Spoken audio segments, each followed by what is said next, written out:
Our strict mother was pressuring her son to accept an arranged marriage. She chose a deaf-mute girl for him.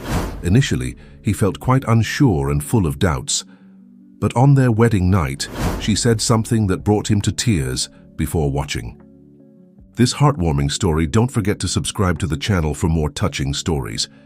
William Thompson adjusted his tie for the third time as he observed his reflection in the elevator mirror.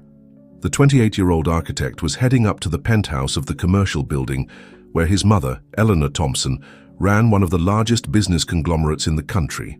It wasn't common for her to summon him so urgently, especially on a Thursday, when he was usually immersed in important projects at the office. The elevator doors opened directly into the presidential reception area, where Margaret, his mother's secretary of over 2 decades, awaited him with a restrained smile on her lips.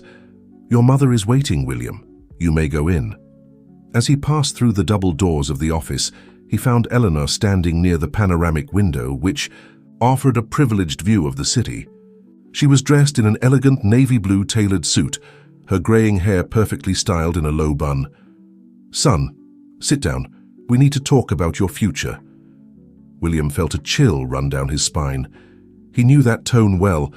It was the same one his mother used when she was about to make an announcement that would completely change the course of things. "You're 28, William. You're an excellent architect with a bright future ahead, but it's time to start thinking about starting a family. As the president of the group, I need to ensure the continuity of our business." "Mom, please, not this marriage talk again." "This isn't just talk, William. It's a decision that's already been made." Eleanor sat down across from him, placing a brown leather folder on the table. "I met an extraordinary family during my last trip to New York. The Kavanaghs own one of the largest hotel chains in the world, and they have an only daughter, Elizabeth." William ran his hands over his face, trying to process the information. "And let me guess, you've already planned everything?" "Actually, yes. The Kavanaghs are arriving in the United States next week, and I've already arranged an introductory dinner. Elizabeth is an exceptional young woman, graduated in visual arts from NYU, a talented photographer. And what's the catch? There's always one." Eleanor hesitated for a moment, a rare sight. Elizabeth was born deaf, William, but that hasn't stopped her from achieving everything she's wanted in life.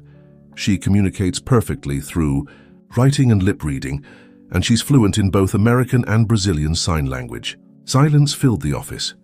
William stared at his mother, trying to understand if this was some kind of elaborate joke. "You're telling me you've arranged a marriage for me with someone I've never met, and who's deaf?" "I'm telling you, I've found the ideal partner for you, someone who shares similar values to ours, and who will bring immeasurable benefits to both families." "Elizabeth's hearing condition is just a detail." William stood up abruptly. "A detail? Mom, how am I supposed to communicate with her? How are we going to build a life together?" "The same way thousands of couples do every day, with respect, dedication, and a willingness to learn. In fact, I've already arranged for a private sign language tutor for you to start lessons tomorrow." The young architect walked to the window, observing the city's movement below. His mind buzzed with countless thoughts and worries. "What if I refuse?" Eleanor approached her son, placing a hand on his shoulder. "William, you know I've always done everything with your best interest in mind. Trust me one more time. Give this possibility a chance. Get to know Elizabeth first, and then we'll talk." That night, lying in bed, William couldn't sleep. He grabbed his phone and began researching the Kavanagh family. The articles confirmed everything his mother had said. They were indeed one of the most influential families in the hospitality industry. He found a few photos from social events, where Elizabeth appeared, always elegant with a subtle smile on her lips. The next morning, still reluctant, William met with Paul Sanders, the sign language tutor his mother had hired. To his surprise, the first lessons were fascinating. Paul explained that sign language was much more than gestures. It was a complete language with its own grammar and complexity. "Communication goes far beyond spoken words," Paul explained. "Deaf people develop a unique perception of the world. They feel vibrations, read body language with impressive precision, and have an extraordinary ability to connect through eye contact." Throughout the week, as he prepared for the introductory dinner, William found himself increasingly curious about Elizabeth. What would her inner voice be like? How did she perceive the world? What would it be like to fall in love with someone without ever hearing their voice? On the eve of the big dinner, Eleanor handed her son a small photo album. They were Elizabeth's works, urban images captured with a unique sensitivity, playing with light and shadow in a way William had never seen before. "See? She finds beauty where many only see the ordinary," Eleanor commented. William spent the night studying those photographs, trying to understand the woman behind the lens. There was something special about that way of seeing the world, something that intrigued him and, though he wouldn't admit it yet, drew him in. The day of the dinner arrived faster than he expected. While getting ready, he mentally repeated the few signs he had learned during the week. His heart raced, a mix of fear and curiosity he couldn't quite explain. That night, his life would change forever.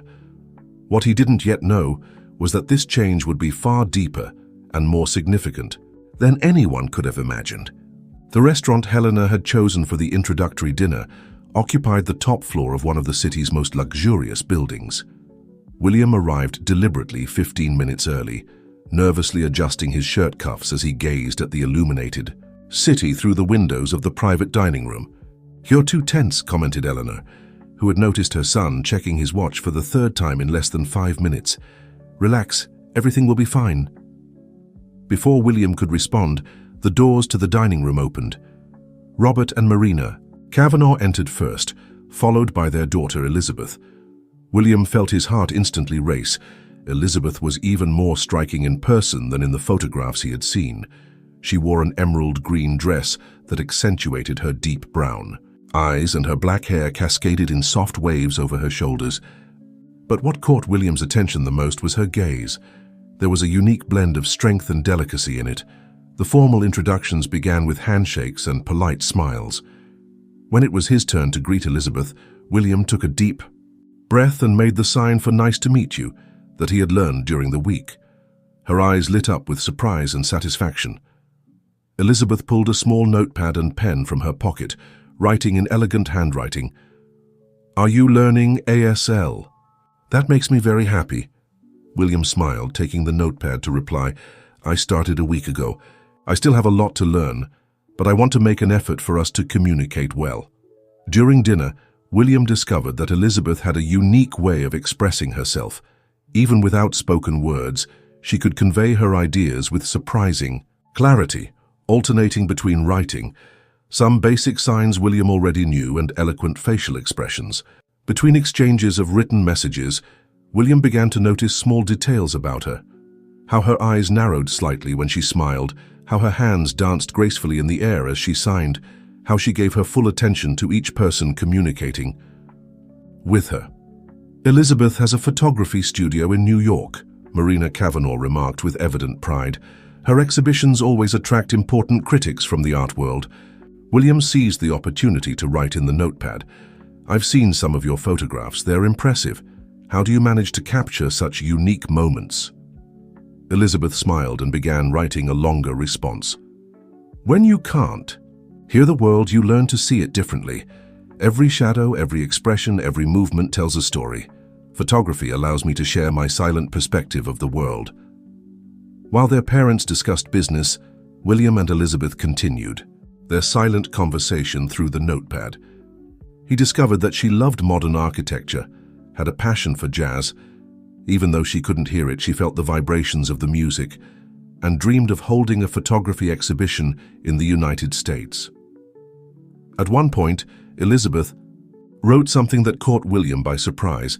"I know this is an arranged marriage and you probably have your reservations. I also have my own, but we can turn this into something genuine if we give each other a chance." Her honesty completely disarmed him. William responded, "You're right. I admit I was scared at first, but you're different from anything I imagined." The dinner went surprisingly well. When it was time to say goodbye, Elizabeth handed William an envelope. "Open it when you get home," she wrote. Back at his apartment, William opened the envelope with curiosity. Inside was a black and white photograph she had taken that same night through the reflection of the restaurant window. In the image, captured, Without him noticing, William appeared gazing at the city with a thoughtful expression. The photo was accompanied by a note. "Sometimes silence allows us to see beyond appearances. This was my first impression of you, someone who, like me, is searching for something deeper in life. I hope we can discover it together." William spent a long time contemplating the photograph. It was impressive how she had managed to capture such an intimate and revealing moment. For the first time since his mother had announced the arranged marriage, he felt a glimmer of hope. That night, before going to sleep, William signed up for an online intensive ASL course. He also began researching photography and deaf culture, wanting to better understand Elizabeth's world. His last thought, before falling asleep, was the image of her smile when he had made that first sign of "nice to meet you." The next day, he woke up to a text message from Elizabeth. "Would you like to visit my temporary studio here in the United States? I promise to teach you some photography tricks." William smiled at his phone. Maybe his mother was right after all. Sometimes the best stories begin in the most unexpected ways. On Saturday morning, William parked his car in front of an old mansion in the city's historic district. The building, an early 20th century construction, had been completely restored, maintaining its original facade but with a modern interior. It was there that Elizabeth had set up her temporary studio during her stay in the United States. As he rang the doorbell, William noticed that in addition to the traditional sound, soft lights flickered inside the mansion, an adaptation for deaf people. Elizabeth opened the door wearing a paint-stained denim jumpsuit, her hair casually tied up in a high bun. It was a completely different version of the elegant woman he had met at dinner, and William was surprised to find her even more beautiful this way. "Good morning," he signed, proud to have practiced this basic greeting. Elizabeth smiled widely and gestured for him to follow her. The interior of the studio was a spacious, bright space with large windows that allowed generous amounts of natural light. The white walls were covered with photographs in various stages of editing. On a side table, there were professional photography equipment carefully arranged. Elizabeth picked up a tablet and typed, "This is my little creative refuge. What do you think?" William looked around, admiring the atmosphere of the place. "It's incredible," he replied, typing on his own phone. "Each photograph tells a different story." She led him through the space, showing her latest works. There was a particular series that caught William's attention. Photographs of people in moments of silent connection. An elderly couple sitting on a park bench, children playing without exchanging words, a street musician completely absorbed in his music. "How do you manage to capture such intimate moments?" William asked through the tablet. Elizabeth smiled and began typing a more elaborate response. "When you can't hear, you develop a different sensitivity to visual details. I notice things that many people overlook, a fleeting glance, a subtle gesture, the tension or relaxation of a body. For me, silence is not absence, it is presence." She then picked up one of her professional cameras and gestured for William to come closer. Through a mix of basic signs, intuitive gestures, and typed messages, she began explaining the fundamentals of photography. William was surprised by how easily they could communicate, despite their linguistic limitations. At one point, Elizabeth positioned herself behind William, adjusting his hands on the camera to teach him the correct angle. He felt her soft perfume and the warmth of her presence, a closeness that made his heart unexpectedly race. They spent the entire morning photographing objects around the studio, with Elizabeth teaching William to see beauty in the simplest details. The texture of an old wall, the reflection of light in a glass of water, the dancing shadows of a plant's leaves. During a coffee break, sitting on a small vintage sofa in the corner of the studio, Elizabeth showed William a special project she was working on, a series of photographs depicting the lives of deaf people in different parts of the world. "I want to show that being deaf is not a limitation, just a different way of experiencing the world," she typed. "Each person I've photographed has a unique story of overcoming and achievement." William looked at the images with renewed attention, beginning to truly understand what Elizabeth was trying to communicate through her art. It wasn't just about the absence of sound, but about the richness of experiences that existed beyond hearing. "You've completely changed my perspective," he confessed through the tablet. When my mother mentioned the arranged marriage, all I could think about were the difficulties. Now I realize how much prejudice was in that thought. Elizabeth gently touched William's arm, her eyes conveying deep understanding. She typed, "We all have fears and prejudices. What's important is being willing to overcome them. You're here. You're learning. You're trying to understand my world. That means a lot to me." As the sun began to set, painting the studio with golden tones, Elizabeth had an idea. She positioned William near one of the large windows and began photographing him. He, usually shy in front of cameras, felt strangely at ease under her gaze. After taking a few photos, Elizabeth showed the results to William. The images were astonishing. She had managed to capture something in him that even he didn't recognize, a beautiful vulnerability, an openness to new possibilities. Before leaving, William gathered his courage and, using the signs he had practiced, in secret, invited Elizabeth for an outing the next day. Her radiant smile was all the answer he needed. Driving back home, William realized that something had fundamentally shifted within him. The initial fear was giving way to genuine curiosity, a desire to learn more about Elizabeth and her silent yet incredibly expressive world. Sunday dawned with a stunningly blue sky, as if nature itself wanted to collaborate with William and Elizabeth's meeting. He had carefully planned every detail of the outing, eager to show her that he was truly committed to building a connection. William parked in front of the building where Elizabeth was staying, feeling a mix of anxiety and anticipation. When she appeared, wearing a light floral dress and carrying her inseparable camera bag, he couldn't help but smile.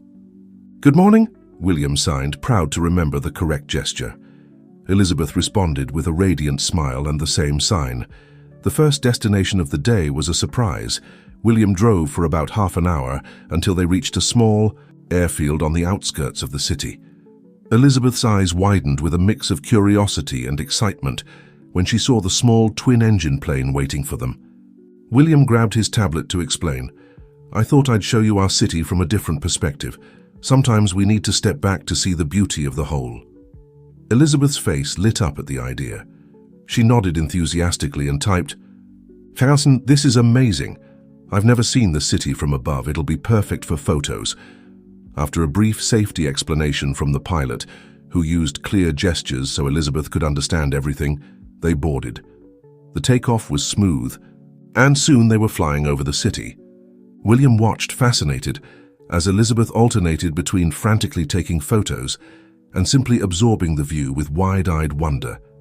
At one point, she lowered the camera and simply held William's hand, squeezing it gently in a silent gesture of gratitude. The unexpected touch sent a wave of warmth through his body, a connection that went beyond words. After the flight, William took Elizabeth to a small cafe in the historic center of the city. The place was known for its cozy atmosphere and the quality of its artisanal treats. Sitting at a table on the patio, overlooking a tree-lined square, they began a conversation through a mix of basic signs, intuitive gestures, and typed messages.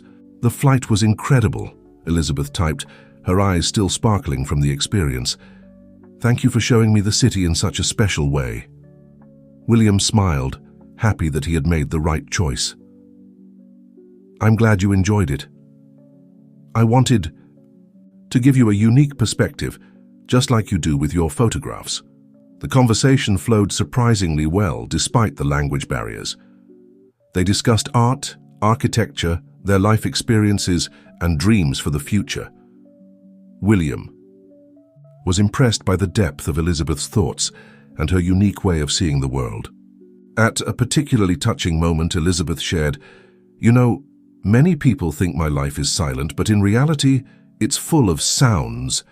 The world vibrates in ways most people don't notice. I can feel music through vibrations. I can hear the wind by how it moves the trees. I can understand emotions through body language. It's a rich world full of nuances." William fell silent for a moment, reflecting on her words. He then typed, "You're teaching me to listen in a completely new way. Thank you for sharing your world with me." After coffee, they walked through the square, occasionally stopping for Elizabeth to take some photos. William watched intently as she moved, how her eyes captured details he would normally overlook. It was as if she were constantly composing a visual symphony of the world around her. As the sun began to set, painting the sky in shades of orange, William had an idea. He gently took Elizabeth's hand and guided her to an old bandstand in the center of the square. There, to her surprise, he began to dance slowly, leading her in a gentle rhythm. Elizabeth looked at him, confused at first, but soon understood. Even without hearing the music, she could feel the vibration of their steps on the wooden floor of the bandstand. She could read the rhythm in William's body. Gradually, they found perfect synchrony, dancing to a song only the two of them could hear. In that moment, wrapped in that silent yet deeply connected dance, something shifted between them. They were no longer two strangers brought together by a family arrangement, but two people discovering a unique and special way to communicate.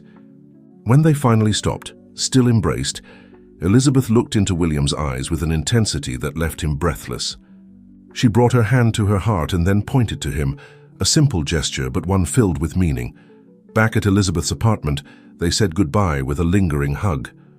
Before leaving, William signaled with the movements he had secretly practiced. "Thank you for a wonderful day." Elizabeth's smile was the most eloquent response he could have received.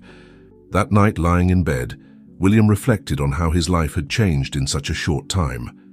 What had started as an imposed obligation was turning into something beautiful and unexpected. For the first time, he allowed himself to think that, perhaps, just perhaps, this arranged marriage could become a true love story. The following weeks passed in a whirlwind of emotions and discoveries for William and Elizabeth. As the wedding day approached, they found themselves meeting more and more frequently, torn between the formal preparations demanded by their families and the precious moments they reserved for themselves. William dove headfirst into learning sign language, surprising everyone with his dedication. His lessons with Paul, the teacher hired by his mother, had transformed from an obligation into one of the most anticipated moments of his week. He practiced, constantly, eager to communicate better and better with Elizabeth. On a sunny afternoon, as they walked through a city park, William decided to put everything he had learned into practice. With movement still a bit hesitant but full of meaning, he began to converse with Elizabeth using only signs. "You transformed my life," he signed slowly, concentrating on each movement.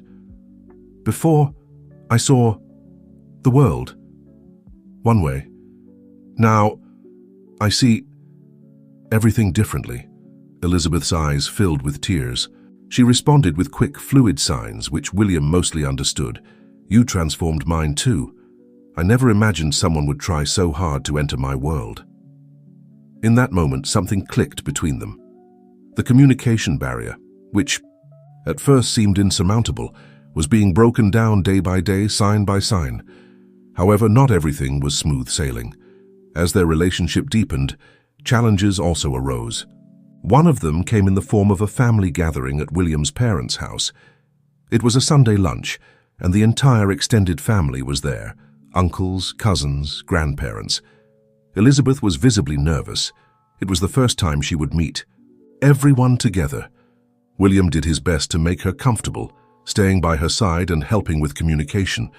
In the middle of lunch, Aunt Martha, known for her sharp tongue, made a comment that left everyone tense. "But what will happen when you have children? Wouldn't it be better to adopt to avoid the child being born?" You know, the silence that followed was deafening. William felt Elizabeth's body stiffen beside him. Before he could think, he stood up, his hands moving with an intensity that surprised everyone. "Deafness is not a disease," he signed and spoke simultaneously so everyone could understand. "It's a trait, like eye or hair color. Elizabeth is one of the most extraordinary people I've ever met, and any child would be blessed to have her as a mother." Elizabeth looked at William with a mix of surprise and gratitude. She then stood up and, with a dignity that impressed everyone, began to sign. William translated for the family. "I understand the fear of the unknown. I myself have been afraid of not being accepted, of not being understood. But I've learned that the greatest barriers aren't physical, they're the ones we build. In our minds, I'm here, open and willing to build bridges with all of you. I hope you'll give me that chance." Elizabeth's speech deeply moved the family.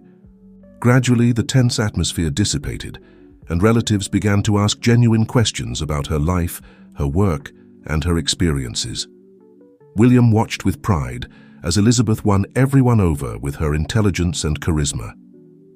Later that night, back at home, William received a message from Elizabeth. "Thank you for today, for standing up for me, for being by my side. You make me feel strong." William replied, "We're a team now. We will face everything together." The days that followed brought new challenges and lessons. William began to accompany Elizabeth to some of her professional commitments, seeing up close how she navigated the world of photography and the arts. He was impressed by her ability to communicate through images, transcending the barriers of language. At a vernissage for one of Elizabeth's exhibitions, William had the opportunity to see her work appreciated by critics and art lovers. He watched in fascination as she used a mix of sign language, writing, and body expressions to explain the concept behind her photographs. That night, as they walked hand in hand through the nearly empty gallery, William realized he was hopelessly in love. It wasn't just Elizabeth's physical beauty that attracted him, but her inner strength, her creativity, her unique way of seeing and interpreting the world.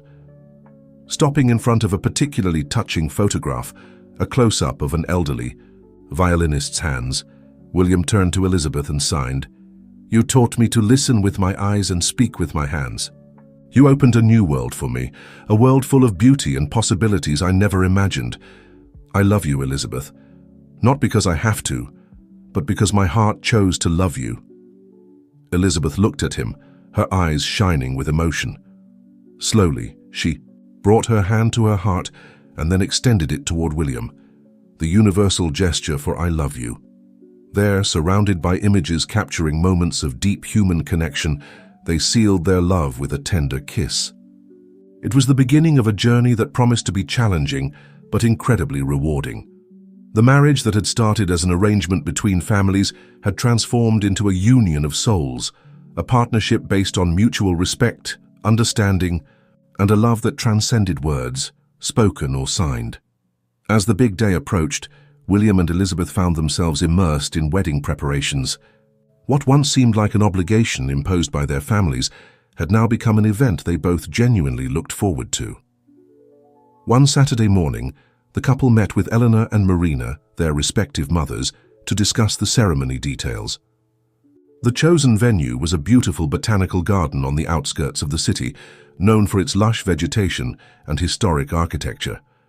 "We thought about adapting some traditional elements to make the ceremony more inclusive," explained Eleanor, showing a tablet with the plans.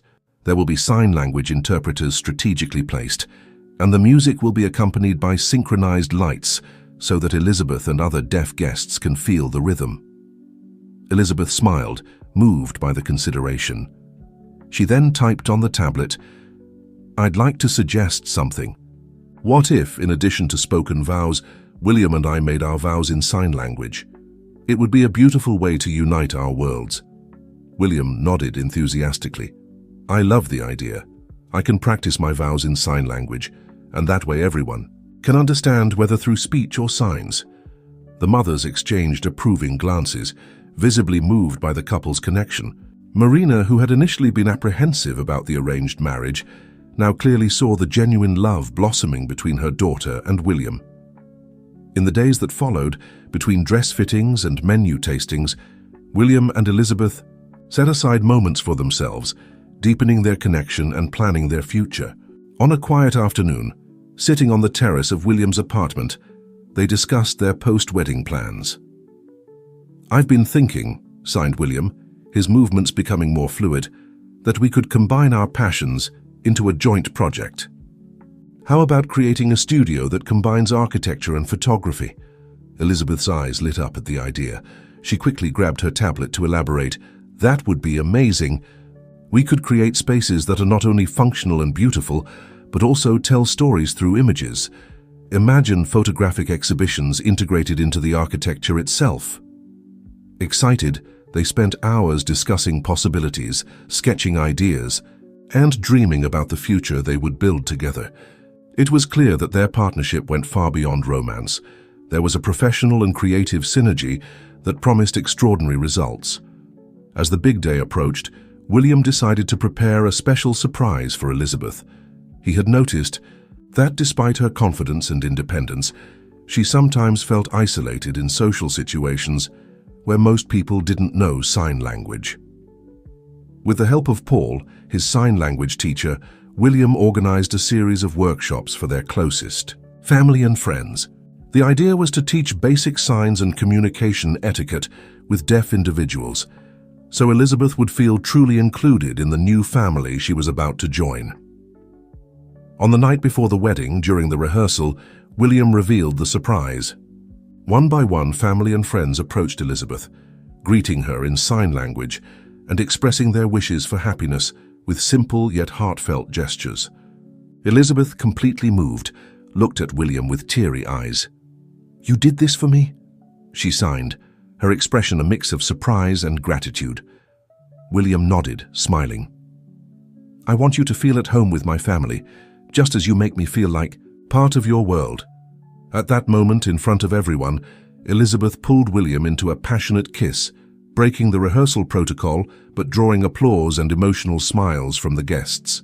Later, alone in the garden of the ceremony venue, William and Elizabeth exchanged intimate promises, beyond the official vows they would make the next day.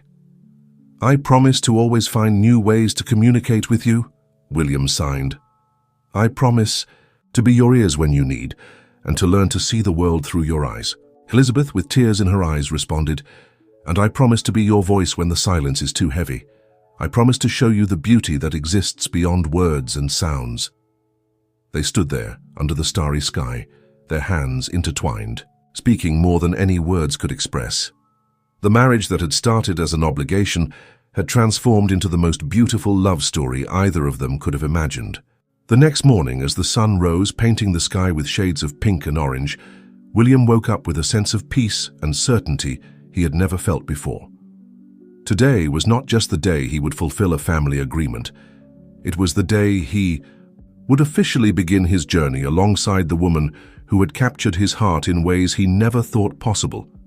The future that awaited them was full of promises, challenges, and above all, a love that transcended all barriers. The dawn of the wedding day brought with it a palpable energy of anticipation and emotion. The botanical garden, chosen as the setting for the ceremony, was magnificently decorated with white flowers and touches of green, creating an ethereal and romantic atmosphere. William woke up early, a mix of nervousness and joy bubbling in his chest. As he got ready, he mentally rehearsed the sign language vows he had tirelessly practiced over the past weeks. Every movement, every facial expression carried a deep meaning he wanted to convey perfectly to Elizabeth. Across town, Elizabeth was also getting ready, surrounded by her closest friends and her mother, Marina. The dress, an elegant design, combining delicate lace and pure silk, had been carefully chosen not only for its beauty, but also for allowing her arms to move freely to communicate in ASL. As the makeup artist applied the final touches, Marina approached her daughter, her eyes shining with emotion. Using the signs she had recently learned, she expressed, "My dear, I've always dreamed of this day, but I never imagined it would be so special. You found not just a husband, but a true partner." Elizabeth moved, hugged her mother tightly. The journey to this moment hadn't been easy, but the unconditional support of her family had been crucial. In the garden, the guests began to arrive. As William had planned, ASL interpreters were strategically positioned, ensuring that every moment of the ceremony was accessible to deaf guests. Soft lights pulsed to the rhythm of the ambient music, creating a unique synesthetic experience. When the moment arrived, William took his place at the makeshift altar, a floral arch of white and green flowers perfectly framing the scene. His heart raced as he saw Elizabeth appear at the garden entrance, radiant in her white dress, a bouquet of orchids in her hands. As Elizabeth walked down the aisle, accompanied by her father, William noticed something that deeply moved him. Several guests were making the ASL sign for applause, a silent wave of celebration that spread through the audience. When they finally stood face to face, William and Elizabeth exchanged a look filled with love and understanding. The officiant, trained for the occasion, began the ceremony both orally and in ASL, creating a truly inclusive atmosphere. Then came the moment for the vows. William took a deep breath and with fluid movements and eloquent facial expressions began to sign. Elizabeth, before I met you, I lived in a world limited by sounds. You taught me to listen with my heart and to see the beauty in silence. I promise to be not only your husband, but your partner in every sense. Together, we will create our own symphony of love, one that transcends words and sounds. Tears of emotion streamed down Elizabeth's face as she absorbed every signed word. When it was her turn, she responded with the grace and elegance that always defined her. William, you entered my life as an obligation and became my most precious choice. You not only learned my language, but opened your heart to my world. I promise to be your companion in every adventure, to interpret the world by your side, and to build a life full of love, understanding, and beauty. There wasn't a dry eye in the audience.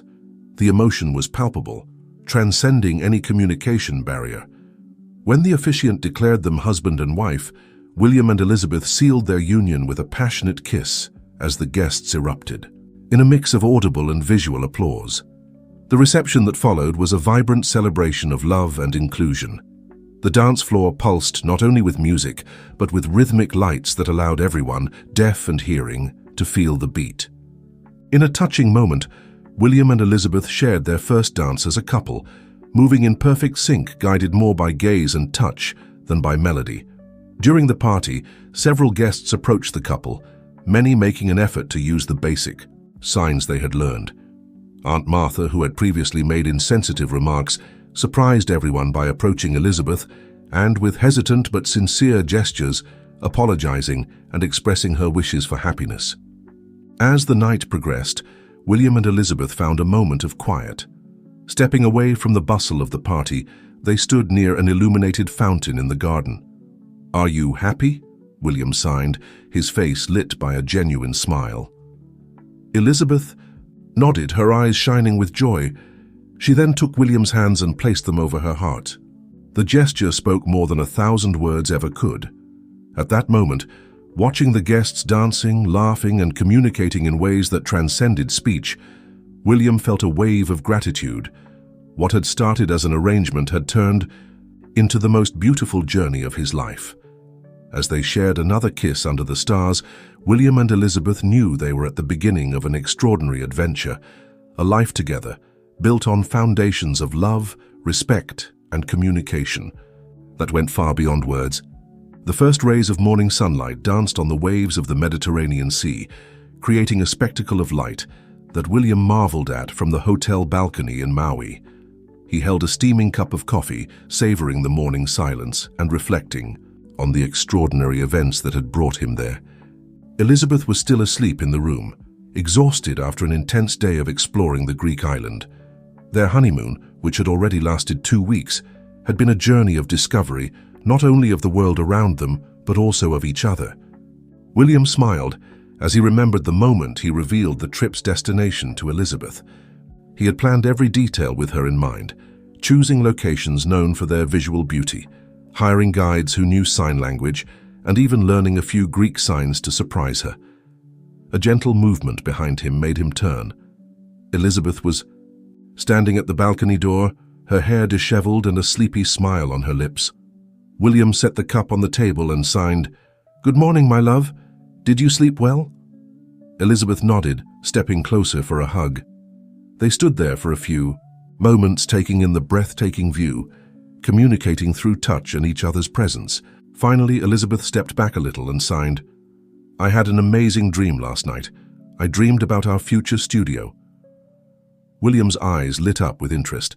Even before the wedding, they had been discussing the idea of combining their passions, his architecture and her photography, into an innovative project.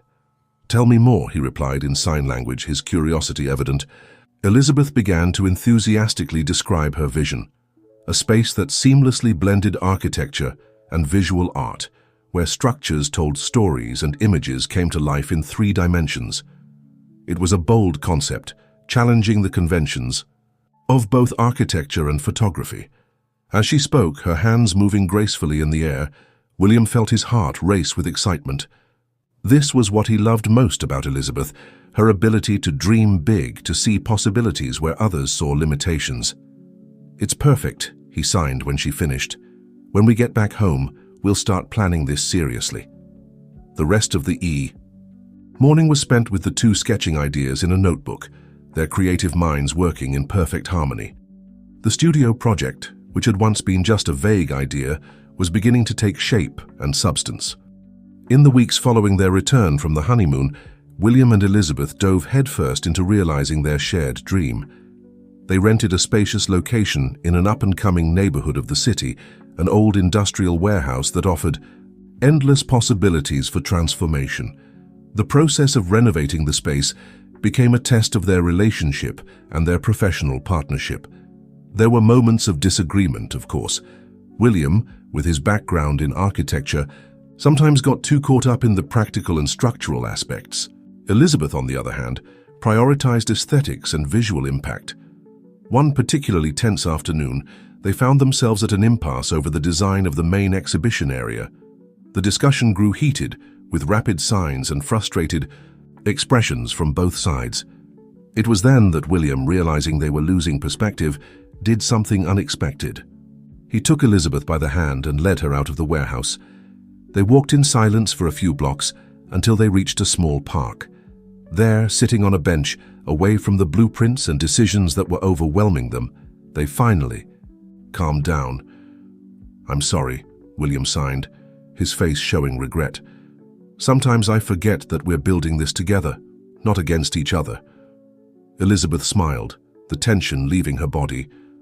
"I apologize too. We're a team, remember? We should use our differences to strengthen us, not divide us." That moment in the park marked a turning point in their approach. From then on, they established a routine of regular check-ins, moments to step away from work and reconnect as a couple. As the project progressed, William and Elizabeth discovered new facets of each other. William was impressed by Elizabeth's keen eye for details he would normally overlook. In turn, Elizabeth admired William's ability to turn abstract concepts into tangible structures. Finally, after months of hard work, the big day of the studio's inauguration arrived. The space they had created was truly unique, a perfect fusion of innovative architecture and immersive photography. The walls were not just supports for images, but integral parts of the visual narratives. Every corner of the studio told a story, inviting visitors into a multi-sensory experience. On the opening night, as guests marveled at the space, William and Elizabeth found themselves in the center of the main hall. Without words or signs, they simply embraced, their bodies conveying all the pride, love, and gratitude they felt. In that moment, surrounded by the physical manifestation of their love and creativity, they understood that they had built much more than a studio. They had created a home for their dreams, a testament that together they could overcome any challenge and turn the impossible into reality. When the last guest left and they were alone in the space they had created, William turned to Elizabeth and signed with a smile. "And to think this all started with an arranged marriage." Elizabeth laughed silently and replied, "Sometimes fate knows exactly what it's doing." Hand in hand, they walked through the studio one last time that night, their hearts full of love and their minds already dreaming of the next adventures the future held. The success of William and Elizabeth's studio exceeded all expectations. Within just a year, they became a respected name in both the architecture world and the art circuit. Their innovative exhibitions, blending immersive photography with carefully designed architectural spaces, attracted visitors from across the country and even abroad. One autumn morning, as they had coffee in their apartment's kitchen, Elizabeth surprised William with some exciting news. She slid an envelope across the table to him. William opened it, curious, and his eyes widened as he read the contents. It was an invitation to participate in a prestigious art biennial in Venice, Italy. The organizing committee had been impressed by the couple's innovative work and wanted them to create a special installation for the event. "This is incredible," William signed, a radiant smile on his face. "It's a once-in-a-lifetime opportunity." Elizabeth nodded, her eyes sparkling with excitement. "I was thinking of creating something that truly challenges people's perceptions of communication and art. Something that allows both deaf and hearing individuals to experience art equally." In the weeks that followed, William and Elizabeth dove headfirst into the new project. They decided to create an installation called Echoes of Silence, which would explore the beauty and complexity of non-verbal communication. The installation would be a labyrinth of interconnected rooms, each representing a different aspect of the deaf experience. In one room, projections of hand signing would dance across the walls, inviting visitors to try to interpret their meaning. In another, subtle vibrations in the floor would transmit music that could be felt but not heard. The project was ambitious and challenging. William found himself struggling to translate some of Elizabeth's more abstract concepts into physical structures, while she sometimes grew frustrated with the technical limitations he pointed out. One day, during a particularly heated discussion about the design of one of the rooms, Elizabeth suddenly turned pale and staggered. William quickly caught her, his face filled with concern. "Are you okay?" he signed after helping her sit down. Elizabeth nodded slowly, but William noticed she looked exhausted. In the following days, he observed that she often seemed nauseous in the mornings and tired more quickly than usual. Finally, after much insistence from William, Elizabeth agreed to see a doctor. The news they received changed everything. Elizabeth was pregnant. The revelation brought a wave of emotions for the couple: joy, excitement, but also apprehension. How would they balance the pregnancy with the biennial project? And what would it be like to raise a child in their unique world, where sound and silence intertwined in such complex ways? William, determined to support Elizabeth in every way, intensified his studies of sign language, focusing especially on vocabulary related to pregnancy and child rearing. He also began researching the development of both deaf and hearing babies, wanting to be prepared for any scenario. Elizabeth, for her part, channeled her emotions into the biennial project. The prospect of motherhood brought a new depth to her work. She began incorporating elements that explored themes of heritage, identity, and the bond between mother and child that transcends spoken language. As Elizabeth's belly grew, the Echoes of Silence project also took shape. The couple decided to add a new room to the installation, dedicated to the experience of a child being born into a world of sound and silence. This room became the emotional heart of the project, symbolizing hope, possibilities, and the unconditional love that needs no words to be expressed. Working together during the pregnancy brought William and Elizabeth even closer. William marveled at the changes in Elizabeth's body and was fascinated by the first movements of the baby. They spent hours discussing their dreams and fears about parenthood, their hands dancing in the air, weaving silent promises for their unborn child. When the time came to travel to Venice, Elizabeth was in her 7th month of pregnancy. Her doctor gave permission for the trip, but advised caution. The couple arrived in the city of Canals a week before the biennial opening, determined to finalize every detail of their installation. The setup was intense and exhausting, but also incredibly rewarding. Watching Echoes of Silence come to life was like witnessing the birth of another child. Each room pulsed with emotion and meaning, inviting visitors into a world where silence was as eloquent as any spoken word. On the opening night, William and Elizabeth stood at the entrance of their installation, hands intertwined, hearts racing. When the doors opened and the first visitors entered, the couple exchanged a look full of love and pride. The reactions exceeded their most optimistic expectations. Visitors left the installation visibly moved, many with tears in their eyes. Art critics praised the depth and innovation of the work. A deaf journalist declared that she had never felt so completely understood and represented in a piece of art. In the middle of the night, as they watched the awestruck crowd exploring their creation, Elizabeth suddenly squeezed William's hand. He looked at her, concerned, and saw that she was smiling, her hands on her belly. "The baby is kicking a lot," she signed. "I think he's enjoying the exhibition too." William placed his hand over Elizabeth's, feeling the movements of their son. In that moment, surrounded by the fruit of their labor and love, with their baby, making his presence known, they felt an overwhelming wave of gratitude and happiness. Echoes of Silence was not just an art installation, it was a testament to their journey, a monument to the love they had built, and a promise for the future they were about to embark on together as parents. As the night progressed in Venice, William and Elizabeth remained hand in hand, their hearts beating in unison, ready for the next chapter of their extraordinary love story. The baby's cry echoed through the room, waking William from a light sleep. He quickly got up, casting a loving glance at Elizabeth, who was still deep in slumber. The past few weeks had been exhausting for both of them, but especially for her. William walked over to the crib, where their 2-month-old daughter, Sophia, was stirring restlessly. Gently, he picked her up, feeling the warmth of her tiny body against his chest. Sophia immediately calmed down, recognizing the familiar touch of her father. "Hey, little one," William murmured, though he knew the words were more for himself than for the baby. He began to make the signs he had learned to communicate with her. "Daddy's here, everything's okay." As he cradled Sophia, William reflected on the tumultuous events that had preceded her birth. They had just returned from Venice, still elated by the success of Echoes of Silence, when Elizabeth went into labor nearly a month early. The hours at the hospital were intense and emotional. William used everything he had learned about medical sign language to ensure Elizabeth was always informed and comfortable. When Sophia finally entered the world, her cry broke the silence of the delivery room, bringing tears to both parents' eyes. Sophia's initial hearing tests were inconclusive, leaving William and Elizabeth in a limbo of uncertainty.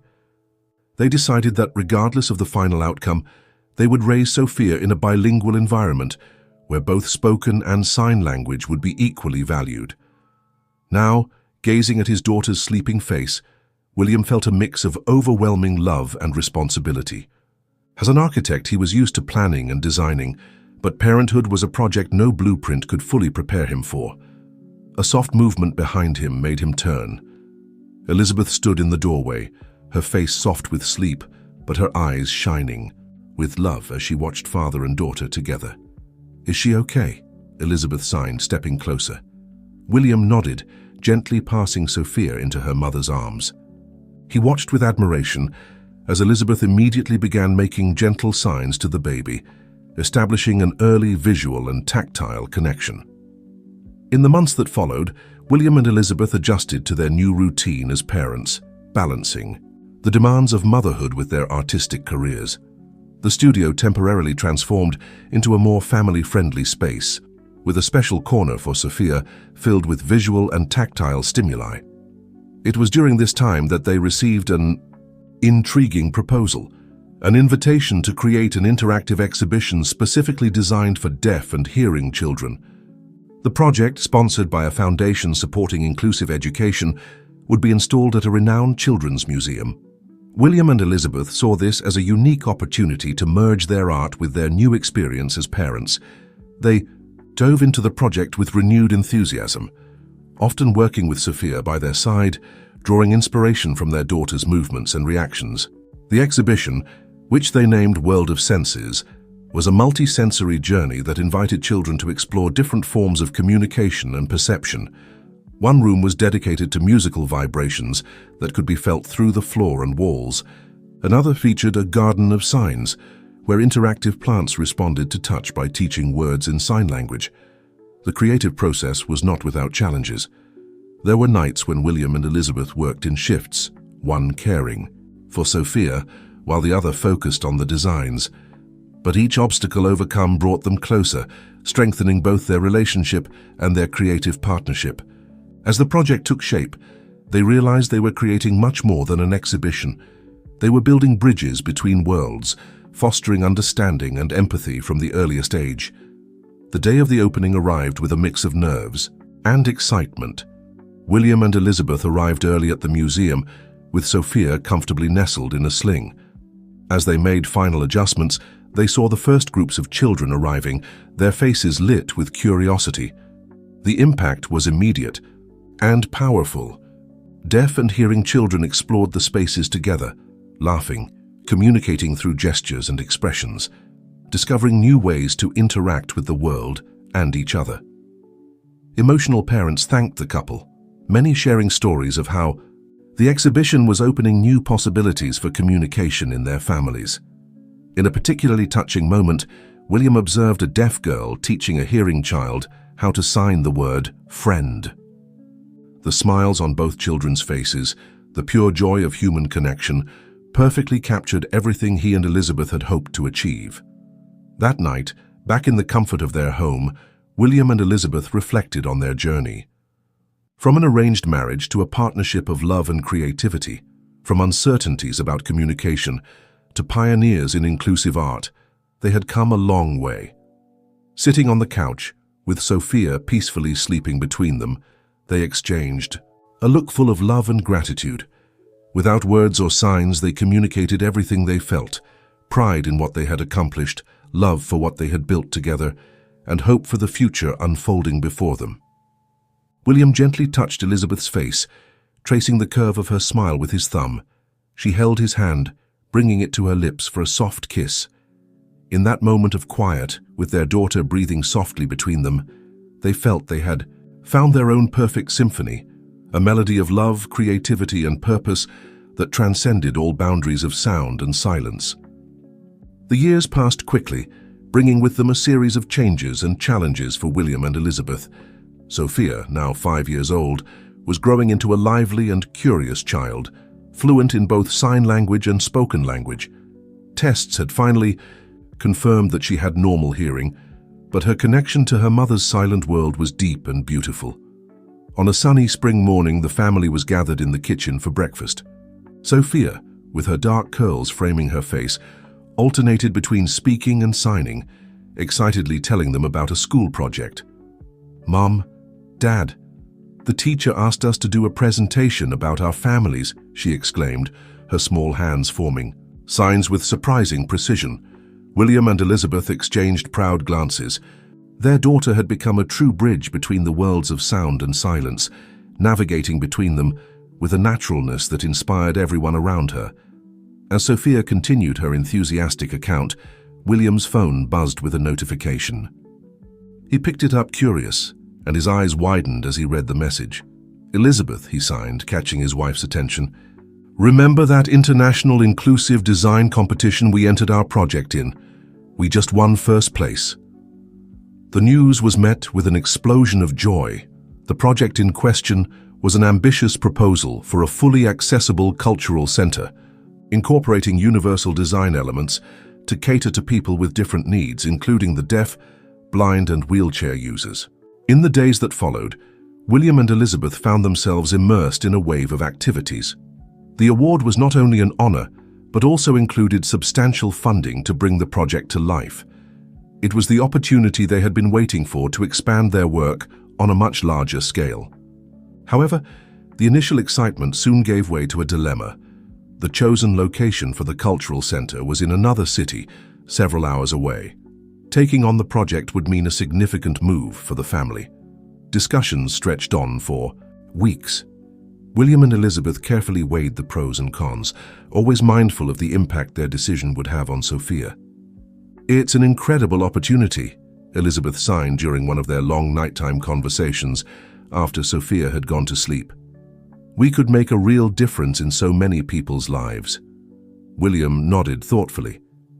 "Yes, but what about Sophia? Her school, her friends, the entire support network we've built here." The decision wasn't easy, but they finally reached an agreement. They would accept the project, but on the condition that they could split their time between the two cities. It would be a logistical challenge, but they were determined to make it work. The following months were a roller coaster of emotions and activities. Finding a new school for Sophia that was equally inclusive and welcoming was a top priority. Fortunately, they discovered a progressive institution that not only accepted, but celebrated linguistic and cultural diversity. The start of the cultural center's construction was a deeply emotional moment. William and Elizabeth had incorporated design elements that reflected their personal and professional journey. There were spaces that played with light and shadow, creating visual soundscapes. Textures and vibrations were used in innovative ways to convey information and sensations. One day, during a visit to the construction site with Sophia, an incident occurred that deeply marked the family. The workers, unaware that Elizabeth was deaf, began shouting instructions at her. Before William could intervene, Sophia stepped forward.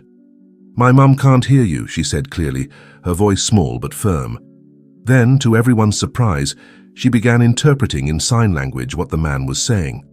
The moment was transformative. Seeing Sophia, just 5 years old, take on the role of an interpreter with such naturalness and confidence filled William and Elizabeth with indescribable pride. More than that, it was a powerful reminder of the world they were helping to build. A world where communication barriers could be broken down with understanding and empathy. As the project progressed, William and Elizabeth found themselves facing new challenges. The distance and constant travel began to take their toll. There were moments of tension, nights of doubt, days when exhaustion threatened to outweigh their enthusiasm. But with every obstacle, they found strength in each other and in the greater purpose that guided them. Their hands, which had long learned to speak the language of love, were now literally building a more inclusive future. One evening, after a particularly exhausting day, William found Elizabeth on the balcony of their temporary apartment, gazing thoughtfully at the city lights. He approached quietly, wrapping his arms around her from behind. "What are you thinking about?" he signed when she turned to face him. Elizabeth smiled, her eyes shining with a mix of emotions. "I'm thinking about how we got here," she replied. "From an arranged marriage to this, sometimes it feels like a dream." William nodded, understanding perfectly what she meant. Together they had turned an obligation into a partnership of love, creativity, and purpose. Every challenge overcome, every barrier broken, had made them stronger, individually and as a couple. As they looked out over the city below, William and Elizabeth knew they were in the midst of another exciting chapter of their journey. The cultural center they were building was more than just a building. It was a symbol of their hopes and dreams, a legacy they would leave for Sophia and future generations. With their hands intertwined, they stood there in silence, but their hearts spoke volumes. The future, with all its challenges and possibilities, stretched out before them like a blank canvas, ready to be filled with the vibrant colors of their shared love and creativity. The rising sun cast a golden glow on the facade of the newly inaugurated Inclusive Cultural Center. William and Elizabeth stood at the main entrance, hands clasped, watching with a mix of pride and anticipation as the first visitors began to arrive. Sophia, now 7 years old, ran excitedly back and forth, her eyes sparkling with excitement. "Look, Dad, look, Mom!" she exclaimed, and signed simultaneously, pointing to the various groups approaching, families with children in wheelchairs, elderly people, young deaf individuals conversing in sign language, and many others. The cultural center was far more than William and Elizabeth had initially imagined. Beyond the accessible art galleries and adapted performance spaces, the venue housed an inclusive library, assistive technology workshops, and even a cafe managed by people with various types of disabilities. As they walked through the building, greeting visitors and staff, William and Elizabeth reflected on the journey that had brought them there. Every detail of the center carried a piece of their story, from the floor that subtly vibrated with music, allowing deaf individuals to feel the rhythm, to the textured walls that told stories through touch, inspired by Elizabeth's early experiences with tactile photography. The morning of the inauguration was a whirlwind of emotions and activities. William and Elizabeth were called for interviews, led special tours, and participated in an emotional ribbon-cutting ceremony, where Sophia had the honor of making the final cut, symbolizing the new generation for whom the center had been built. At the end of the day, exhausted but radiant, the family gathered in a quiet corner of the center's sensory garden. Sophia played happily on an adapted swing, while William and Elizabeth watched, their hands moving in silent conversation. "We did it," Elizabeth signed, her eyes shining with emotion. "Sometimes I still can't believe it." William nodded, a gentle smile on his lips. "It's more than we dreamed. It's a new beginning for so many people."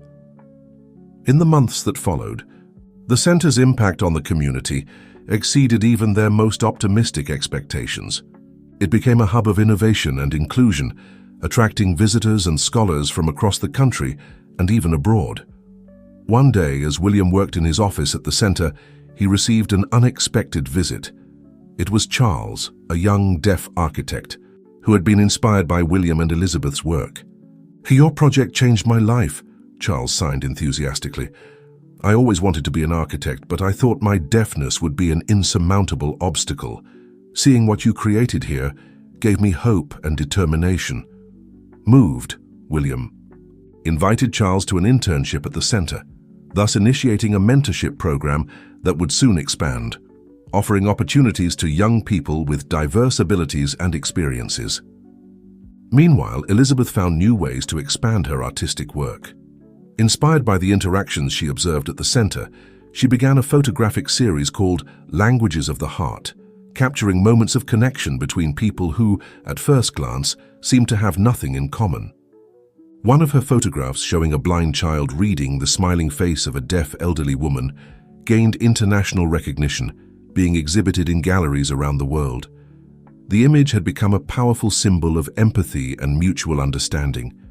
Sophia, growing up in this environment of creativity and inclusion, flourished in surprising ways. Her natural ability to navigate between the world of sound and silence made her a born mediator. At school, she often helped integrate deaf and hearing classmates by organizing bilingual study groups. One day during dinner, Sophia surprised her parents with an announcement: "I want to start a club at school, a place where deaf and hearing kids can meet, play, and learn together." William and Elizabeth exchanged proud glances. Their daughter had not only inherited their creativity, but also their desire to build bridges between different worlds. With the enthusiastic support of her parents and the school, Sophia's Senses Club quickly became a sensation. Children of all ages gathered weekly for games, art, and activities that celebrated sensory diversity. The success was such that other schools in the region began implementing similar programs. As the inclusive cultural center grew in reputation and impact, William and Elizabeth found themselves facing a new challenge: balancing professional success with family life. The demands for their presence at conferences, consultations, and international projects were constantly increasing. It was Sophia who, once again, offered a surprisingly mature solution. "Why don't we turn our travels into family adventures?" she suggested one day. "We can learn about inclusion in different cultures and bring those ideas back to the center." Sophia's suggestion proved brilliant. In the following years, the family embarked on a series of inclusion expeditions around the world. They visited schools for the deaf in Japan, explored assistive technologies in Scandinavia, and studied accessible architecture in ancient European cities. Each trip not only enriched William and Elizabeth's work, but also strengthened family bonds. Sophia, exposed to so many different cultures and forms of communication, developed an understanding of the world that went far beyond her years. On a starry night, sitting on the beach after a day of exploration on a small Greek island, William and Elizabeth reflected on their journey. Sophia slept peacefully between them, exhausted after a day of adventures. "Looking back," Elizabeth sighed softly, "would you have imagined that arranged marriage would bring us here?" William smiled, shaking his head. "Never, but I am infinitely grateful for every step of the way." They sat there, hands intertwined, hearts full of love and gratitude. What had started as an obligation had transformed into a life of purpose, creativity, and positive impact on the world. As the waves gently broke on the shore, William and Elizabeth knew their journey was far from over. Each new day brought possibilities to create more echoes of change, ripples of hope and inclusion that spread far beyond their individual lives, touching hearts and minds around the world. The years passed, bringing with them subtle and profound changes for William and Elizabeth's family. Sophia, now 16, had blossomed into a vibrant and determined young woman, carrying her parents' legacy, but also forging her own unique path in the world. It was a fall morning when Sophia walked into the kitchen, her eyes shining with a mix of nervousness and excitement. William and Elizabeth were having coffee, discussing plans for a new wing of the Inclusive Cultural Center dedicated to advanced assistive technologies. "Mom, Dad," Sophia called, alternating between speech and signs as she always did naturally. "I need to talk to you about something important." William and Elizabeth exchanged curious glances before giving their full attention to their daughter. Sophia took a deep breath before continuing. I've decided what I want to do after high school," she announced. "I want to study neuroscience and linguistics." The revelation took William and Elizabeth by surprise. Although they had always encouraged Sophia to pursue her own interests, they secretly hoped she might follow in their footsteps in the arts or architecture. "Neuroscience and linguistics," William signed, his eyebrows raised in question. Sophia nodded, her confidence growing as she explained, "I want to study how the brain processes language, especially in deaf and bilingual people like me. I think I can use that knowledge to develop new ways of communication and learning." Elizabeth smiled, her eyes filling with tears of pride. "That's wonderful, sweetheart, but why did you seem so nervous to tell us?" Sophia hesitated for a moment. I know how much you love the Inclusive Cultural Center and all the work you do. Part of me felt like I should follow in your footsteps, continue what you started." William stood up and hugged his daughter tenderly. When he pulled away, he signed with conviction. "Sophia, the greatest gift you can give us is to follow your own passion. What you want to do is an incredible extension of our work, not a divergence from it." Elizabeth agreed, adding, "You grew up building bridges between different worlds. Now you want to do that in a way that's entirely your own. We couldn't be prouder." The relief and joy on Sophia's face were palpable. In the months that followed, the house was filled with biology and linguistics books as Sophia prepared for admission exams to the most prestigious universities in the country. William and Elizabeth watched with a mix of pride and nostalgia as their daughter embarked on this new phase of life. They realized that just as their love had transformed an arranged marriage into an extraordinary partnership, their example had inspired Sophia to dream big and seek to make a difference in the world in her own way. The day the acceptance letter arrived was a moment of great celebration. Sophia had been admitted to an innovative research program combining neuroscience, linguistics, and assistive technology. The university, recognizing Sophia's unique potential, offered her not only a full scholarship, but also the opportunity to work in a cutting-edge lab focused on brain-computer interfaces for people with communication disabilities. On the night, before Sophia left for university, the family gathered on the terrace of the Inclusive Cultural Center. The place that had been the epicenter of so many changes in their lives now served as the stage for yet another pivotal moment. As they watched the sunset, William couldn't help but reflect on the journey that had brought them there. He turned to Elizabeth, his hands moving in a familiar dance. "Do you remember the first time we met? I was so scared, so full of doubts." Elizabeth smiled, completing the thought. "And look at us now. Look at what we've built together. Look at the incredible young woman we've raised." Sophia, watching the silent exchange between her parents, felt a wave of emotion. She joined the conversation, her signs fluid and expressive. "You both taught me that love can overcome any barrier, that communication goes far beyond spoken words.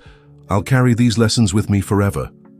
Tears flowed freely now, but they were tears of joy and gratitude. William embraced his wife and daughter, marveling at how far they had come and moved by the possibilities the future held. That night, as Sophia slept, dreaming of the challenges and discoveries that awaited her, William and Elizabeth stayed awake, reminiscing about the moments that had defined their journey. From their first awkward dinner to the triumphant opening of the Inclusive Cultural Center, every step had been an affirmation of their love and mutual commitment. Now, they saw their legacy blossoming in ways they could never have foreseen. Sophia wasn't just following in their footsteps, she was expanding the path, opening new frontiers of understanding and human connection. When they finally went to sleep, William and Elizabeth did so with hearts full of hope and gratitude. The future was uncertain, as it always had been, but they were confident that the love, creativity, and desire to make a difference they had cultivated in their family would continue to echo through generations, touching lives and transforming the world in ways still unimaginable. And so, as one chapter of their lives gently closed, another opened, full of promise and possibilities. The love story that had begun with an unlikely arrangement continued to unfold, its effects rippling out like waves in a pond, touching lives far beyond what William and Elizabeth could have ever dreamed. 5 years had passed since Sophia left for university. The Inclusive Cultural Center, now an internationally recognized institution, pulsed with life and innovation. William and Elizabeth, though still deeply involved in their work, were beginning to think about passing the torch to the next generation of visionaries. It was a sunny spring afternoon when the couple received an email that made their hearts leap. Sophia was coming home, not just for a visit, but with a purpose that promised to unite her parents' legacy with her own academic journey in an exciting way. Days later, the family gathered in William's office at the center. Sophia, now a 21-year-old young woman, radiated confidence and enthusiasm. Her eyes sparkled with the same passion her parents recognized in themselves. "I have a proposal for you," Sophia began, alternating between speech and signs with the fluency of someone truly bilingual. "My research team has developed a revolutionary prototype. It's a neural interface that can translate thoughts into visual sign language and even synthesized speech." William and Elizabeth exchanged looks of astonishment and pride. Sophia continued, her excitement palpable. "We want to conduct the final tests and launch it here at the center. I can't think of a better place to introduce the world to a technology that can break down the last barriers of communication between the deaf and hearing communities." Sophia's proposal wasn't just a scientific breakthrough. It was the culmination of everything William and Elizabeth had worked for throughout their lives. It was the final bridge between the worlds of sound and silence. In the months that followed, the Inclusive Cultural Center transformed into a hub of frenetic activity. Scientists, engineers, linguists, and members of the deaf community from around the world converged to participate in what promised to be a historic moment. William, applying his architectural skills, worked on creating a special space to house Sophia's new laboratory.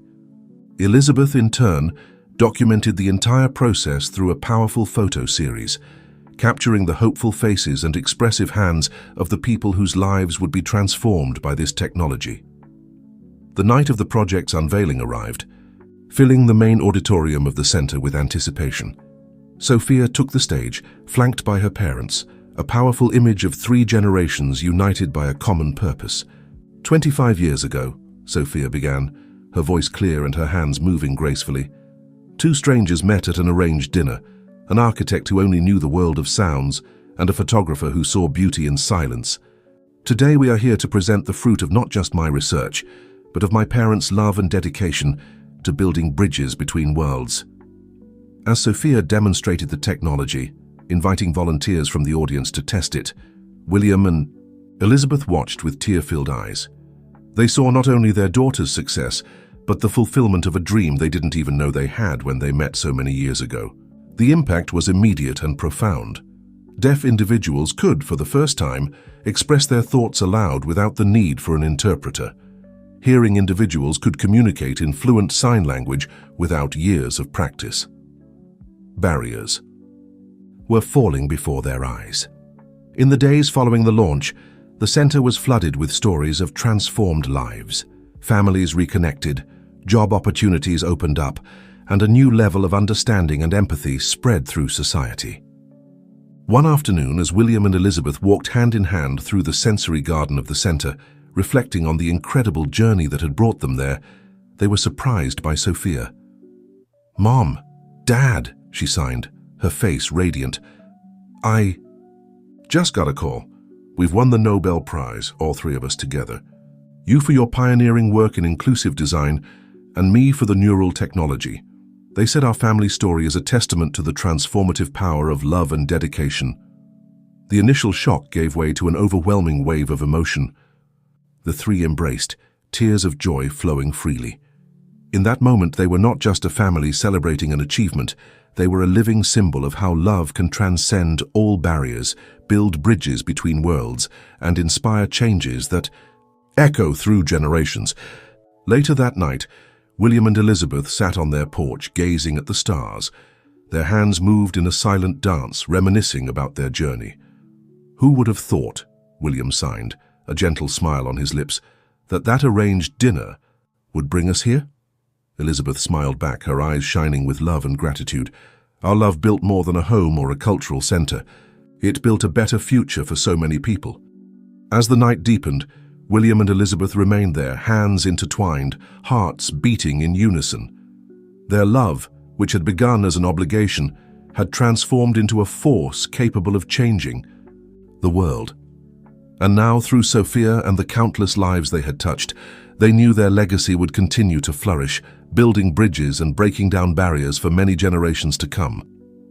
The story of William and Elizabeth, a symphony of love that transcended silence and sound, reached a new movement. Not an ending, but a glorious crescendo, promising a future where communication, in all its beautiful and diverse forms, would unite humanity like never before. 20 years had passed since that memorable night when William, Elizabeth, and Sophia received the news of the Nobel Prize. The world had changed drastically, and the technology Sophia had developed had become an integral part of global society. The Inclusive Cultural Center, now under the direction of a new generation of visionaries, continued to be a beacon of innovation and inclusion. William at 72 and Elizabeth at 70 had officially retired from their administrative roles at the center, but remained active as mentors and consultants. Their hair, now completely gray, framed faces marked by time, yet still glowing with the same passion and love that had united them decades ago. It was a fall morning when they received a special invitation. The Inclusive Cultural Center would celebrate its 30th anniversary with a global event broadcast to millions of people around the world. The theme was Bridges of Time Connecting, Past, Present, and Future. Sophia, now a renowned 41-year-old scientist, was leading an ambitious project that promised to take inclusive communication to new heights. She had expanded her research to include not only the translation of thoughts into sign language and speech, but also emotions and tactile sensations. The goal was to create a truly immersive experience of empathy and mutual understanding. As they prepared for the event, William and Elizabeth reflected on the incredible journey they had undertaken. The marriage that had begun as an arrangement had transformed into a partnership that changed the world. Their hands, now a bit more wrinkled, still moved with grace and expressiveness as they conversed in sign language. "Did you imagine on that first night that we would come this far?" William signed, a nostalgic smile on his lips. Elizabeth shook her head, her eyes shining with memories. "Never, but every step of this journey was worth it. Look at what we built together, the legacy we left." The day of the event arrived, bringing with it a wave of emotions. The main auditorium of the center was packed, with giant screens displaying smiling faces from all corners of the globe. Sophia's technology allowed everyone to communicate in real time, transcending linguistic and sensory barriers. William and Elizabeth walked onto the stage hand in hand, greeted by a silent yet thunderous ovation, hands waving in the air and applause echoing through the space. Sophia accompanied them, a living bridge between generations. 50 years ago, William began, his voice amplified and simultaneously translated into sign language and hundreds of other languages. "I was a nervous young architect, about to meet the woman my mother had chosen for me to marry. I knew nothing about Elizabeth's silent world and feared we would never truly connect." Elizabeth continued, her hands dancing in the air as the technology translated her signs into speech. "I had my doubts too. As a deaf photographer, I saw the world in a unique way. I feared William would never understand my perspective, that there would always be a barrier between us." Sophia then took the floor, seamlessly alternating between speech and signs. But their love proved stronger than any barrier. They not only learned to communicate with each other, but dedicated their lives to building bridges for others. The Inclusive Cultural Center was born from that love, and with it, a revolution in how we view communication and inclusion. The screens around the auditorium displayed images of the center's history, from William's early sketches to the latest technological innovations. Faces of people whose lives had been transformed appeared, telling their stories in a symphony of voices and signs. Today, Sophia continued, we stand on the brink of a new breakthrough. The technology we've developed doesn't just translate words and signs, but also emotions and sensations. Imagine a world where empathy isn't just a concept, but a tangible and shareable experience. As Sophia demonstrated the new technology, inviting volunteers from the audience and live streams to participate, William and Elizabeth watched with tears in their eyes. They saw not only their daughter's success, but the realization of a dream that transcended generations. The audience watched in awe as people from different countries, speaking different languages and with different abilities, connected on a deep, emotional level. Cultural and linguistic barriers dissolved before their eyes, replaced by a mutual understanding that seemed almost magical.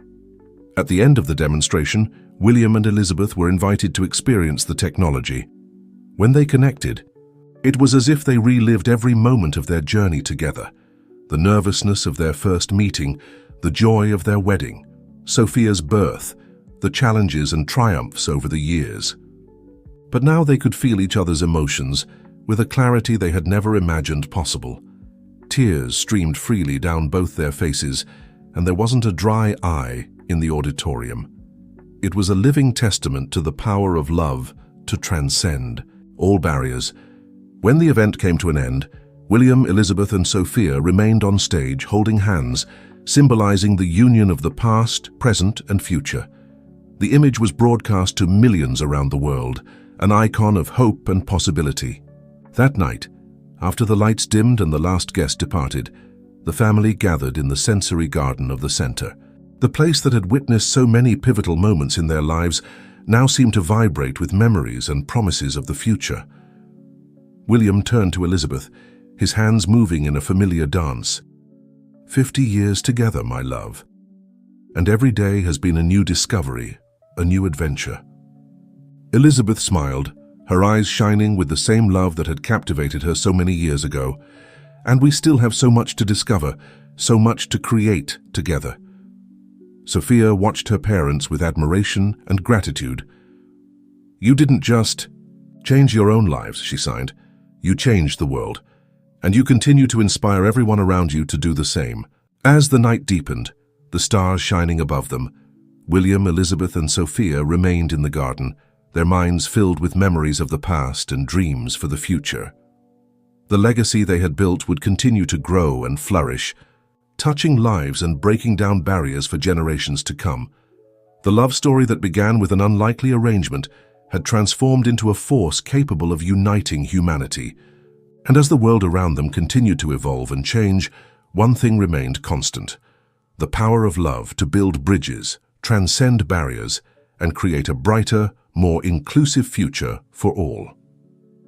The year was 2075, and the world had changed in ways William and Elizabeth could hardly have imagined when they met over half a century ago. The inclusive communication technology developed by Sophia had evolved beyond even the most optimistic expectations, becoming a cornerstone of global society.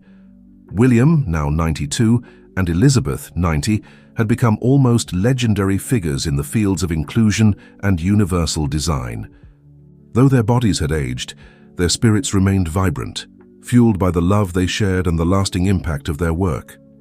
The Inclusive Cultural Center, now with branches on every continent, was celebrating its 50th anniversary.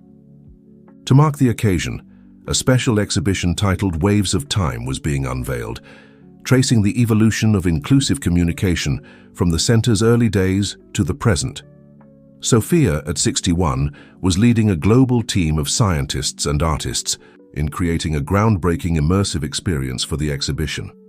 Using the latest augmented reality and neural interface technology, visitors could literally walk through history, experiencing key milestones in the development of inclusive communication as if they were there. On the morning of the opening, William and Elizabeth were gently assisted by their great-grandchildren, Luke and Aria, aged 10 and 8 respectively, as they prepared for the event. The children, born into a world where communication between the deaf and hearing was perfectly fluid, could hardly imagine the barriers their great-grandparents had faced and overcome. "Great-grandpa," sighed Luke, his eyes shining with curiosity, "what was the world like before we could feel each other's thoughts?" William smiled, his hands moving with the grace of decades of practice. "It was a world often divided, my dear. People who couldn't hear or speak often felt isolated. But it was also a world full of possibilities, waiting to be transformed by the power of love and understanding." Elizabeth added, her voice softly translated by the technology that was now an integral part of their lives. "That's why this exhibition is so important, to remind everyone of where we came from, and to inspire future generations to keep building bridges." When they arrived at the center, they were greeted by an enthusiastic crowd. The building's facade had been transformed into a giant screen, displaying ever-changing images that told the story of the center and the countless lives it had touched over the years. Sophia found her parents at the entrance, her eyes shining with a mix of emotion and pride. "Are you ready to relive some memories?" she asked, guiding them to the start of the exhibition. The first room instantly transported them to that fateful night over 50 years ago when William and Elizabeth first met. Augmented reality technology perfectly recreated the restaurant, the nervous expressions on the young William and Elizabeth's faces, the palpable tension in the air. The present-day William and Elizabeth found themselves immersed in the scene, reliving that crucial moment with striking clarity. They could feel the nervousness, the uncertainty, but also the spark of connection that, even then, had begun to ignite between them. As they moved through the exhibition, each room brought to life a different chapter of their journey. They saw themselves working together on their first projects, facing challenges, celebrating victories. They experienced again the excitement of Sophia's birth, the opening of the inclusive cultural center, the moments of doubt, and the triumphs that followed. One particularly emotional room recreated the moment when Sophia first presented her revolutionary technology. William and Elizabeth could feel once more the awe and joy that had overwhelmed them that day, the realization that the dream of truly inclusive communication was becoming a reality. As they progressed, personal memories intertwined with the broader history of progress in communication and inclusion. They saw how their actions had inspired others, creating a ripple effect of positive change around the world. The final room of the exhibition, however, was the one that surprised them the most. Instead of looking back at the past, this room was dedicated to the future. Using advanced predictive technology, it offered glimpses of possible advancements. In the next 50 years, William and Elizabeth saw a world where empathy and mutual understanding were the norm, not the exception. Technologies that allowed communication not just between different languages and abilities, but also between species. They saw cities designed with inclusion at their core, where every individual, regardless of their abilities, could fully participate in society. As they left the exhibition, William and Elizabeth were emotionally drained but deeply inspired. Sophia met them at the exit, her eyes shining with unshed tears. "What did you think?" she asked, eager for their reactions. William and Elizabeth looked at each other, their hands automatically intertwining. It was Elizabeth who answered, her voice trembling with emotion. "It's incredible, my dear. To see our entire journey like this, it's almost hard to believe. But the most moving part is seeing the future we helped create. A future that will continue long after us." William nodded, adding, "We started this journey just wanting to understand each other. We never imagined it would lead to something so grand, so transformative." Sophia embraced her parents, feeling the weight of history and the promise of the future in that hug. "You planted the seeds of this future with your love. We will continue to nurture them and see what more can bloom." As they walked toward the grand hall where the official opening ceremony would take place, William and Elizabeth reflected on the incredible journey that had brought them here. What had begun as an arranged marriage had transformed into a force capable of changing the world. Looking at their great-grandchildren, who ran ahead of them, marveling at every new detail of the exhibition, They felt a wave of hope and gratitude. The legacy they had built would continue to grow and evolve, touching lives and breaking down barriers for generations to come. And as they prepared to share their story once more with the world, William and Elizabeth knew that their love, that unlikely connection born so many years ago, would continue to echo through time, inspiring others to build bridges, transcend barriers, and create a future where everyone could truly be heard and understood. The year was 2080, and the world was celebrating William's centennial. The Inclusive Cultural Center, now a global network of institutions dedicated to universal communication and understanding, had organized an unprecedented event to honor the man whose love story had sparked a revolution in how humanity connected. William, at 97, still had the sparkle in his eyes that had captivated Elizabeth so many decades ago. Elizabeth, at 95, remained by his side, her presence a constant source of strength and inspiration. Though their bodies had aged, the bond between them seemed stronger than ever, fueled by years of love, challenges overcome, and shared dreams. The event, titled Symphonies of Infinity, was not just a celebration of William's life, but an exploration of the future of human communication. Scientists, artists, and visionaries from around the world gathered to present the latest innovations in inclusive technology and to imagine the next leap in the evolution of human connection. Sophia, now 66, and a globally respected leader in neuroscience and communication, led the organization of the event. She had assembled a diverse team of brilliant minds, including her own children and grandchildren, each bringing a unique perspective to the future of global inclusion and empathy. The opening ceremony was a spectacle of light, sound, and sensation. Using the most advanced augmented reality and neural interface technology, participants were immersed in an experience that transcended traditional senses. It was as if they could feel the story of William and Elizabeth from their first nervous meeting to the present moment.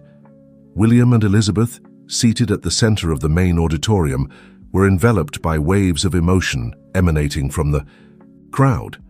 The technology allowed everyone to share not just thoughts and words, but deep feelings of gratitude, admiration, and hope.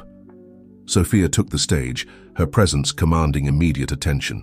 "Welcome," she began, her voice and signs simultaneously translated into hundreds of languages and forms of communication.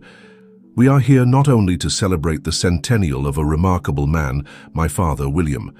We are here to celebrate the transformative power of love, understanding, and human connection."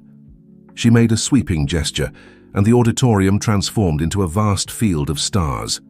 Each light you see represents a life touched by the pioneering work of William and Elizabeth. Each connection between these lights is a bridge built, a barrier broken.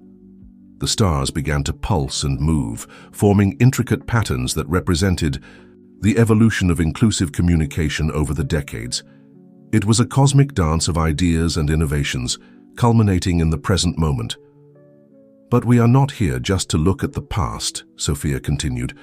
"We are here to imagine and shape the future, a future where empathy knows no bounds, where understanding transcends all barriers." With another gesture, the starfield expanded, enveloping the entire room. The participants found themselves floating in space, each one a bright star connected to countless others. "Imagine a world," Sophia went on, her voice reverberating through the cosmic vastness, "where every thought, every emotion, every experience can be shared and perfectly understood. Where differences do not divide us, but enrich us. Where love, like the love my parents share, can truly change the course of history." The stars began to move again, this time forming images of the future. Cities where architecture instantly adapted to the needs of each individual. Schools where knowledge was shared through direct experiences. Hospitals where empathy was as important as medicine in healing. William and Elizabeth watched in awe, their hands intertwined, hearts beating in unison. They saw not only the fruit of their work and love, but a future that surpassed even their most ambitious dreams. Sophia then invited William and Elizabeth to the stage. Helped by their great-grandchildren, the couple stood up, greeted by a wave of love and respect that seemed to make the very air vibrate. William, his voice amplified by technology, but still carrying the warmth and emotion it always had, addressed the audience.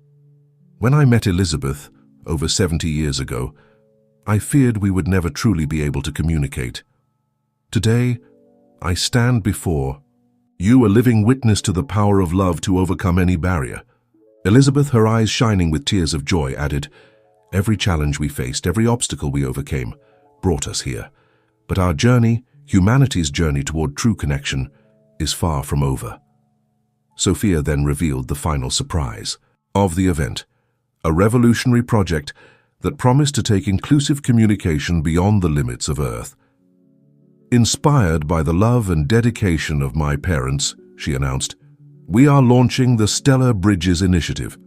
Our goal is to develop technologies that will allow us to communicate and connect, not only across different cultures and abilities here on Earth, but potentially with other life forms in the universe." The revelation was met with astonishment and excitement.